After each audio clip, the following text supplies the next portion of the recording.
Hi hello vanakkam welcome to my channel ma'am the wonder chef.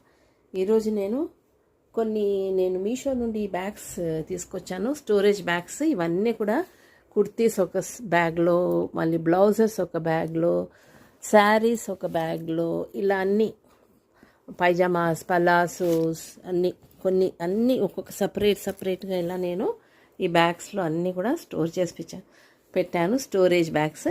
ఇవన్నీ కూడా నేను మీషోలో కొన్నవే, చాలా చాలా చీప్, చాలా వర్త్. సో వీటి మీద మనం ఇలా పేర్లు రాసుకోవాలండి, కుర్తీస్ అనేసి లేబులింగ్ చేసుకోవాలి, లేకుంటే మనకు ఎందులో ఏముందో తెలియదు కదా. సో దాని ప్రకారం మనం ఆ స్టోరేజ్ బ్యాగ్ ఒకటి తీసేసుకోవాలి. సపోజ్ మీకు కుర్తీ కావాలంటే కుర్తీ బ్యాగ్ తీసుకోవాలి, మీకు పైజామాస్ పలాసోస్ కావాలంటే పలాసో బ్యాగ్ ఇలా తీసేసుకోవాలి. సింపుల్ అండి, అండ్ నీట్గా ఉంటుంది. ఇలా అరేంజ్ చేసేసుకుంటే కబర్డ్లో మనకి ఎప్పుడు కావాల్సితే అప్పుడు తీసుకోవచ్చు. బాగుంది కదా, మీకు నచ్చితే నా ఛానల్